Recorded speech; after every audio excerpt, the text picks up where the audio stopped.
Ain't shady, baby, I'm hot like the prodigal son. It is about 6:30 a.m. and we are off to the pool for a swim. Yeah, it looks like a pretty good morning actually. And I just got a coffee. I just came back from work and I'm really tired. So normally I would rest on these days, but I have an appointment. Or no, I'd rest in the morning, but I have a hair appointment. So I have to swim now or else, you know? So it's all right. I had a good amount of sleep. I feel like I'm in the green. Don't actually know what I am. I thought I was coming down with something, but I'm good. I've bounced back. I'm feeling good. Doesn't get much nicer than this. It's like quiet up here. There's no one else around. So good. Like, why would you not be up here swimming? Like, why? What's wrong with you? Today is looking pretty chill.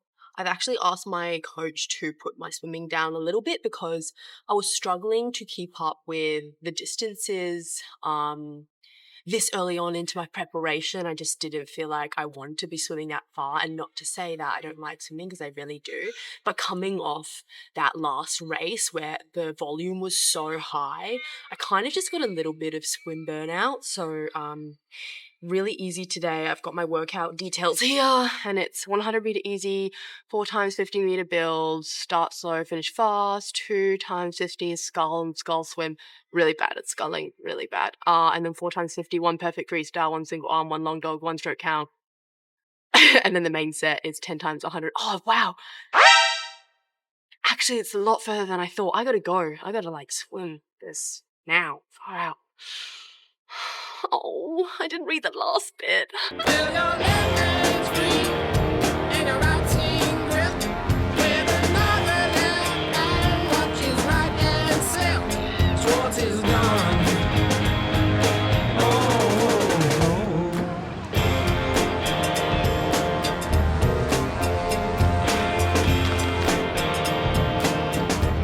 So is that. Okay, we gotta get this done though, bro. Let's go.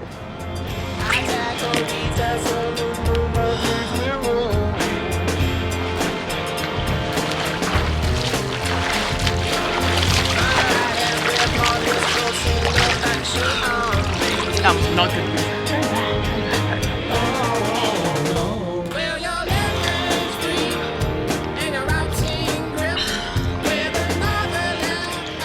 Oh my god. That was the best swim ever. I hit my fastest pace I've ever hit before, which is amazing. I'm so happy. It's crazy when you start seeing swim gains and all the work you've been putting in pay off. I didn't even feel like swimming in the first place.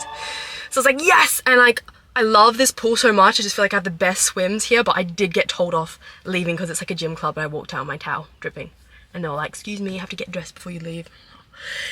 Sorry, but I'm so happy! So what a great start to the day! Oh my god, yes, now I can go get my hair done and everything and I don't have to worry. This is the first time I'm wearing the microphone. I don't know if it's working. I really hope it is, but basically I want to just get really clear audio for you guys during my appointment today with my physio. So I was like, okay, I'm going to bring my microphones and actually use them. Hopefully it's not weird. Hey, can you just put this on please and like show us what you are doing? Thank you, sir. Last month of running. Yeah, go. So to be honest, like, I think at the moment we've got the speed 12, incline 4%. That's so hard. I don't feel like it should feel that fast. And it doesn't in like the first like minute. I'm like, okay. And then by the end of the last minute, I'm like, I'm gonna kill him. That's good, but it's also an indication that it's time to drop that session back to just once a week rather than twice a week, so we can build your volume on the other sessions. Yeah, because I've done 2 of those and then I did a easy longer run like we had scheduled. So good, felt so good. Okay. It was like the first time I've gone for like a run and just been like, oh my gosh, this is smooth and I'm not in like chronic pain. Awesome. Because it was like, I think we're up to 7-minute intervals on those. Yeah. But I was just cruising, like I wasn't going fast or anything. Just outdoors? chilling. Nah, I was at work, so on the treadmill. Yeah. Would it be more beneficial, or is it okay to keep everything on the treadmill? It's okay to keep everything on the treadmill. It's a different stimulus on your calves when you go and run outside. So we want to, and obviously the races are all outside. So we want to make sure that your calf is prepared for the outdoor running as well. So I do want to start at least once a week, like as a standard, once a week doing an outdoor run. I can manage that. Yeah. But the treadmill's good for the incline, and to have those little breaks in between to take load off the calves. So you're going for long, easy runs, you're doing interval sessions, and it's your heart and lungs that are taking a beating right now rather than your calves. Yeah. That's great. That's good. That's what we want. Yeah. Yeah. But that's crazy. Like, I was like, oh man, I'm going to throw up. And I never get queasy from anything. Like, I've got a solid iron stomach, which is awesome. Yeah. Especially for endurance. Like, eating food and keeping it down is like, Yeah. I haven't had a problem with that, but that was making me feel crook. Okay. Well, it's a different kind of pain to like, like if you're doing like bodybuilding type stuff, like you get the volume kind of lactic acid type pain and the pump, but this is like such a different kind of discomfort. And the pogos and the drop jumps going okay? Nice. Yep. Good. I want to kind of keep those up. There's no necessary progression to those. It's just that we keep doing them. Okay. Even just once a week. Yeah. Even once a week is really, really good. 2 sets of 4 drop jumps, kind of 2 sets of 10 to 2 sets of 20 single leg pogos. It might seem like, oh, this is easy now, but that's fine. It doesn't need to be hard. It doesn't need to keep getting harder. We need to keep it there to maintain the ankles, the Achilles tendon stiffness. It's such a good thing. Yeah. I do notice when I'm doing the singles that the right side, and even when I do calf raises and singles, the right side is just like weaker than my left. And I don't know if that's because of being in the moon boot and that ankle injury a few years ago. Yeah. Because I would think that my right side generally is stronger, and it is in my quad and my glute region because of my ACL recon on my left leg. Everything's taking turns, but with the calf power, and the right calf is the one that I have most of the problems with. How long ago was your ankle injury? Exactly 2 years ago. Okay. Yeah. And can you remember how long you were in the boot for? 8 weeks. 8 weeks in the boot, okay. Did you get a surgery? Was there a stabilisation surgery, or was it just like 8 weeks in the boot to let the bone heal? Oh, it was not even bone damage. It was just, so it was my ATFL? ATFL, yeah. ATFL was fully ruptured, Yeah. and CFL was high-grade tear, and I had sprained all my deltoid ligaments as well. Because my foot had like bounced both ways, basically. Yeah. So it was pretty like, it wasn't looking good. Yeah. Can you remember if there was any injury to the syndesmosis, so the ligaments that connect the two shin bones? Remember that? I don't think so. Okay. I don't remember talking Did they put about you on that. crutches as well, or just the boot? I was no weight bearing for the first, how long actually? It was a while. Maybe 4 weeks no weight bearing or something. I remember like booking an appointment here because I was so desperate to stop having calf pain from running. Yeah. And I'd been to so many physios in Perth, like so many, and like it just wasn't getting better, and they kept on putting me on all these different running programs, and I was like, I'm still having the same problems. And I was talking to Damien about it, and I was like, I know I'm not a weak person because I've recovered from like surgery before, and it hasn't like stopped me and it hasn't like affected me. Yeah. So I just didn't know what was wrong. And how long ago was your ACL injury? 3.5 years ago. Okay. So I did my ACL, and then I did like complex tear on my meniscus as well, and then I think I sprained my PCL. Okay. Okay. That was not fun to rehab. No, it's a long rehab. It's Yeah. just slow, It is and you end up with this like chicken leg, and it's so hard. Like, you know how hard it is to build muscle just for the sake of building muscle. Yeah. But trying to build muscle back after an ACL recon is twice as hard. Yeah. Actually. It's really, really challenging. Even now, it's still slightly smaller than my right one. Yeah. I'm like, ugh. Yeah. When was the last time you kind of did a thorough strength test to compare the sides, like left versus right quad and hamstring and stuff like that? Haven't. Okay, all right, cool. But in the gym, you'll get a pretty good sense of it, right? Like, Yeah, I know that it'll just like, because a lot of the work I do is unilateral. Yeah. I know this is my good side. So whatever I do on that side, I might have to match it with that one. Yeah, I will okay. start with my good side and then like match the reps. Okay. What are the lifts or the exercises where you feel the biggest difference between sides? Reverse lunge, like barbell reverse lunge, Yep. probably. Anything that I do really, like even any single leg exercises, I just know I've got more strength on my right side. But that's the one Yeah. where I'm like, oh my God, like I might not be able to Yeah. complete this. Yeah.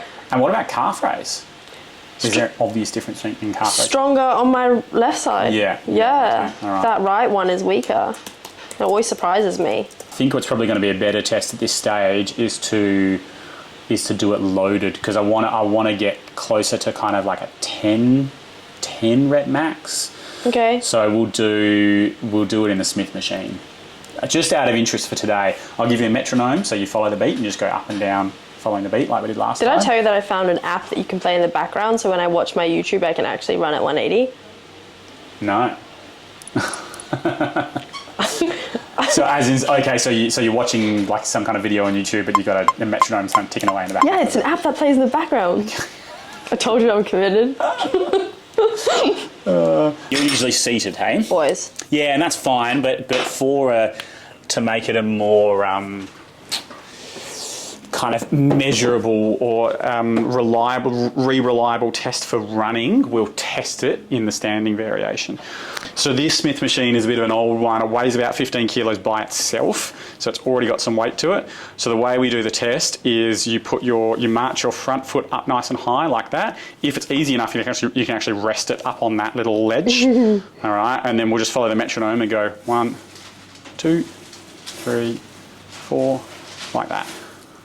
Okay, so as high as you can, touch the ground. As high as you can, touch the ground, but don't kind of rest. All right, when not taking tension off the calf. I'm going to add a bit of weight to that because that's going to be too easy. I love the confidence in me. Thanks.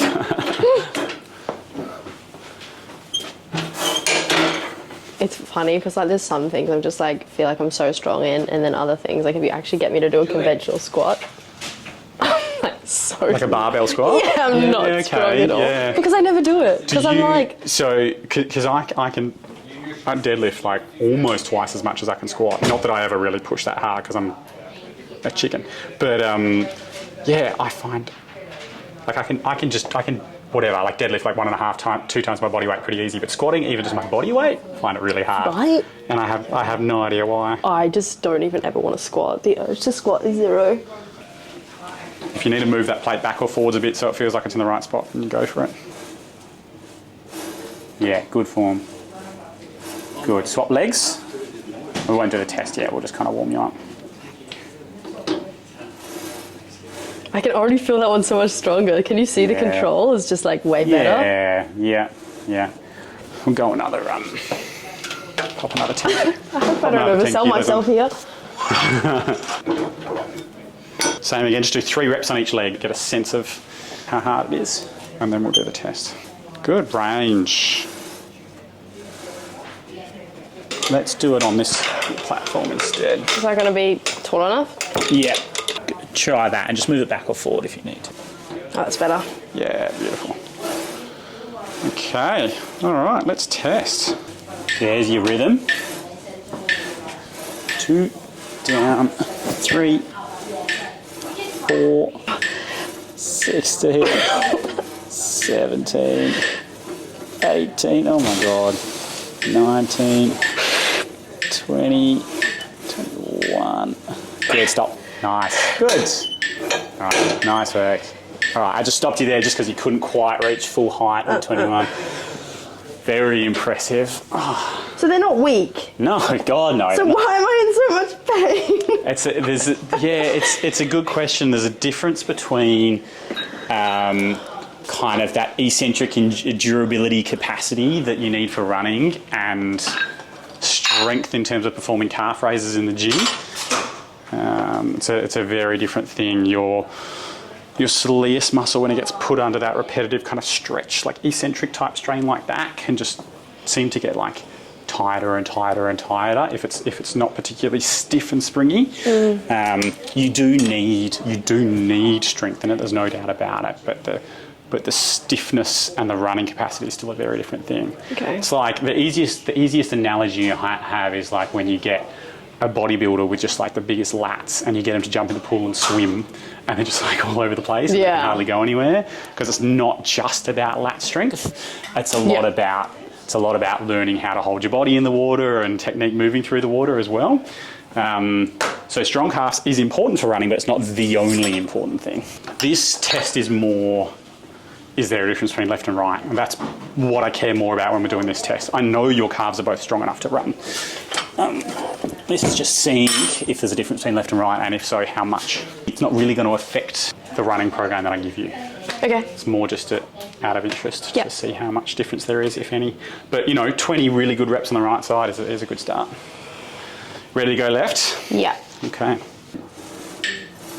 8, 9, 10, 18, good height, 19, 20, 21, 22, 23. Good, stop. Nice, 24. So you still got full height on that 24th, but you were falling behind a bit. Yeah. So. So they're not that different. No. Okay. No. Yeah. It's 10%.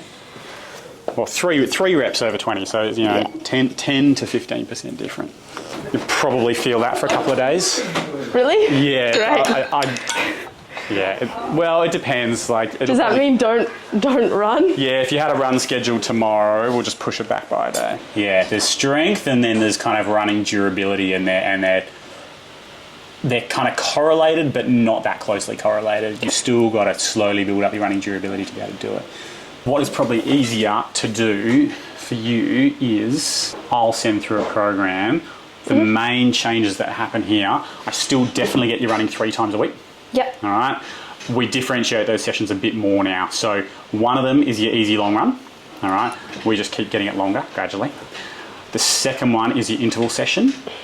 The kind of hard, almost want to puke type session, but we only do it once a week instead of twice. Okay.